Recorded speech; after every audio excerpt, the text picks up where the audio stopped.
नमस्कार देवियों और सज्जनों, आपका स्वागत है मेरा इस चैनल में जिसका नाम है मनी लेंस। मनी लेंस में हम बातें करते हैं शेयर मार्केट से जुड़े हुए खबरों के बारे में। और आज इस चैनल में एक कंपनी की बात करेंगे जो कि ट्विटर पे हो या फिर जितने भी सोशल मीडिया साइट हो, टेलीग्राम पे हो, इस स्टॉक को बहुत ज़्यादा इसकी चर्चा की गई थी कि भाई ये अगला मल्टीबैगर हो गया, होने वाला है, इसमें इतना एक इन्वेस्टमेंट होने वाला है, आने वाले समय में इसी की बात होगी। तो इस तरह तरह की बातें इसके बारे में कहा गया था। और इसके प्रमोटर्स भी जो मार्केट में आ के लोगों को बता रहे थे, भाई हमारा शेयर खरीद लीजिए, आप रातों रात करोड़पति हो जाएंगे, इस तरह की एक चीज़ें कर रहे थे। तो आखिर अब जो है वो अपने जो स्टॉक्स के बारे में बात कर रहे हैं, वो अपने 52 डे के लो पे बैठे हुए हैं। तो हम उस स्टॉक के बारे में जानेंगे कि इस तरह के स्टॉक से कैसे बचें अपने आप को, ये सब बातें आज बताएंगे। लेकिन उससे पहले थोड़ा सा आप देखिए निफ्टी 50 का हाल। निफ्टी 50 में आप देखिए मार्केट कहीं नहीं जा रहा है। एक तरफ से आप देखिए कि कंसोलिडेशन फेज में ही चला गया, ना ऊपर जा रहा है। यहाँ पे ऊपर 25,631 पे हाई बनाया, उसके बाद लगातार नीचे आएगा। तो जो लोग सोच रहे थे कि 24,000 या 22,000 के आसपास निपटी जाएगा, और कुछ लोग सोच रहे थे कि 26,000 से ऊपर हमारा निफ्टी जो प्रीवियस हाई है उसको ब्रेक करके आगे की तरफ बढ़ेगा, तो मुझे लगता है कि दोनों फंसेंगे। और क्योंकि अभी फ़िलहाल मार्केट कंसोलिडेशन फेज का है और तब तक कंसोलिडेशन फेज में रहेगा। कंसोलिडेशन फेज का मतलब कि मार्केट ना ऊपर चलेगा ना नीचे चलेगा।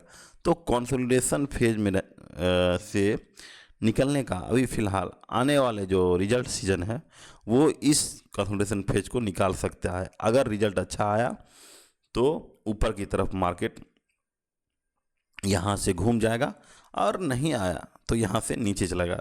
बहरहाल इधर आप देखिएगा कि आज जो है निफ्टी 50 नीचे गिरा, तो एक तरह से लगातार 2 दिन से नीचे की तरफ जा रहा था।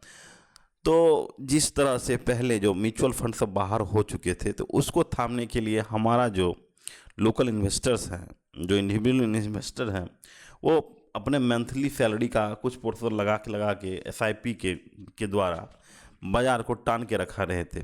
लेकिन अब क्या हो गया है कि जिस तरह से आज 3 तारीख है और आज भी देखिए कि मार्केट नीचे ही गिरा है, तो अब लगता है रिटेल का बाइंग अब धीरे धीरे कमज़ोर पड़ रहा है, और कमज़ोर पड़ रहा है रिटेल का बाइंग, और धीरे धीरे मार्केट नीचे की तरफ चल रहा है।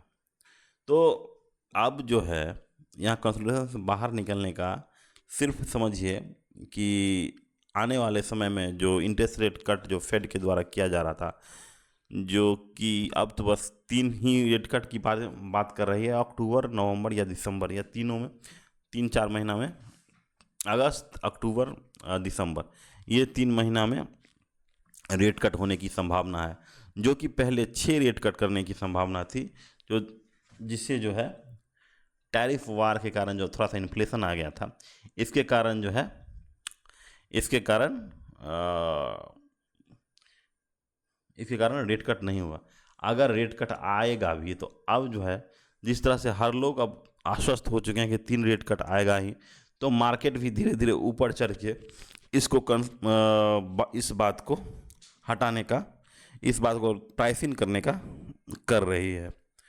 तो एक्चुअली में अभी फ़िलहाल मार्केट जो है वेट एंड वॉच का ही पोजीशन कर रही है। वेट एंड वॉच देखिए कि मार्केट के, लेकिन अगर आपके पास पैसा है तो फिलहाल अभी मार्केट से दूर रहने की संभावना है। और एक और डिस्क्लेमर डाल देते हैं कि हम कोई फाइनेंशियल एडवाइज़र नहीं हैं, इसीलिए कुछ भी करने से पहले अपने फाइनेंशियल एडवाइज़र से एक बार ज़रूर मिल लें।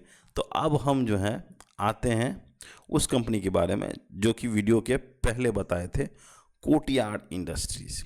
आखिर कोटियार्ड इंडस्ट्री में हुआ क्या? देखिए, कोटियार्ड इंडस्ट्री का पहले से ही स्थिति खराब चल रहा था। जिस तरह से देखिए, एक बायोडीजल कंपनी है ये कोटियार्ड।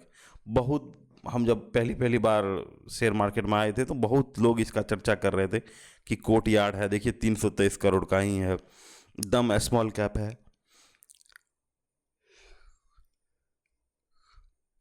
तो लोग जो है ट्विटर पे हो या फिर टेलीग्राम पे हो, इसको खरीदने का बहुत लोग बोले थे हमको खरीदने के लिए, लेकिन फिलहाल जो है इसका सितारे जो हैं गर्दिश में जा रहे हैं। तो इन सबसे पहले गर्दिश में सितारे क्यों जा रहे हैं ये बताते हैं कि कहाँ ये, देखिए कहाँ ये अपने हाईएस्ट पोजीशन 1100 पे ट्रेड कर रहे थे और आ गए हैं 400 पे। तो लगभग क्या हो गया, 1/3, यानी 1/3 जो है ऊपर से लगभग आधे से ज़्यादा कितना हो गया, 600, हाँ लगभग 50% के आसपास ये अब गिर चुका है। और गिरने के पीछे और धीरे धीरे और गिर ही रहा है। उसके पीछे का कारण यदि आप समझिएगा तो पहले से ही इसमें आप देखिए कि सेल्स जो है एकदम ड्रास्टिकली मार्च में कम हो गया सेल्स, अब जो भी कारण हो। लेकिन ये बायोडीजल प्लांट की जो बायोडीजल बनाती है ये कंपनियाँ, कोटयार्ड इंडस्ट्रीज़, तो ट्विटर पे टेलीग्राम पे इसके बारे में बहुत कि अब जो है तेल में 20% बायोडीजल मिलाना है। तो सबसे ज़्यादा जो ऑर्डर बुक है वो इसी कंपनी के पास है। ऐसे ऐसे ये तो बस मल्टी बैगर हो जाएगा, इतना कम मार्केट कैप में आपको मिला है। तो इस तरह से लोगों कहते थे। तो लेकिन फिर देखिए ये लगातार नीचे गिर रहा था, क्योंकि यहाँ का रिजल्ट जो है बहुत ख़राब है। लिखिए यहाँ पे कहाँ जो सेल्स है यानी टॉप लाइन है वो लगभग क्या हो गया है, आधा हो गया है। तो उसी तरह आप जो है ऑपरेटिंग प्रॉफिट देखिए 1/6, यानी ये भी ये तो बहुत ही नीचे हो गया है। तो 12 मतलब 200% नीचे हो गया है। और ओवरऑल जो है ये नेट निगेटिव हो गया है, समझिए। तो इस तरह की कंपनी जिसमें ग्रोथ ही नहीं है और कंपनी में कमाई ही नहीं है, आरओई बहुत कम है 9.82, जो कि कुछ नहीं है। प्रॉफिट ग्रोथ यहाँ पे देखिए निगेटिव में चल रहा है, सेल्स ग्रोथ भी निगेटिव में पॉजिटिव में चल रहा है, लेकिन बहुत कम है, सिंगल डिजिट में। तो इस तरह से आप यदि देखिएगा तो अब इस कंपनी का एक तरह से दिवालिया निकल चुका है। और इसके पीछे के कारण आप देखिए यहाँ पे देखिए,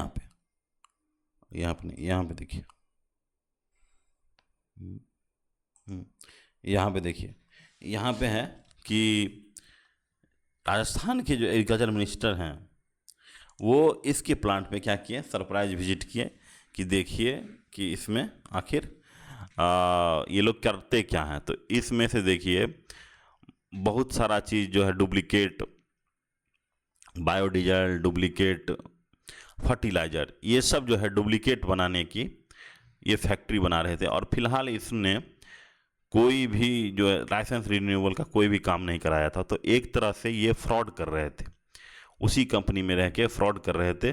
वही कह रहे थे कि अगर इस तरह की कंपनियां यदि आईपीओ में आती हैं जहां पे वो माल चिपका के जाने की बात करते हैं, तो इस तरह की कंपनियों से आप हमेशा दूर ही रहें। यहाँ पे देखिए प्रमोटर्स 72 था, फिर 59 हुआ, 69 हुआ, फिर 67 हुआ। तो हमेशा क्या हो रहा है,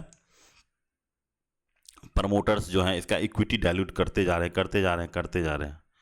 तो इस तरह की कंपनियां को फिलहाल आप अभी से अवॉइड करने की कोशिश करेंगे। और एक चीज़ और कि आप कभी भी जो सोशल मीडिया साइट हैं उस पर जो स्टॉक्स की रिकमेंडेशन देते हैं तो उसके बारे में कोई चर्चा नहीं कीजिएगा, क्योंकि इस तरह के जो शेयर्स होते हैं, अब बिना रिसर्च किए हुए जो शेयर्स होते हैं वो आपको लॉन्ग टर्म में फंसा ही देंगे। तो आप जो है अपने पैसे के साथ भलाई कीजिए, और जब मार्केट गिरे अच्छे फंडामेंटली स्ट्रॉन्ग स्टॉक्स जो है हम बीच बीच में चर्चा करते हैं, इस तरह के स्टॉक्स में आप निवेश कीजिए और फिर आराम से चैन से ज़िंदगी जिए। और ये जो छोटी छोटी कंपनियां हैं कि ये मल्टी बैगर हो जाएगी, इस तरह की चीज़ों में पढ़ने की फ़िलहाल कोई ज़रूरत नहीं है। अगर हमारी ये बातें आपको अच्छी लगती हैं और ये चैनल भी आपको अच्छा लगता है तो लाइक, शेयर और सब्सक्राइब करने के लिए तो नहीं बोलेंगे, लेकिन कर दीजिए आप। अच्छा लगता है, हमको मोटिवेशन मिलता है। Thank you. Have a nice day.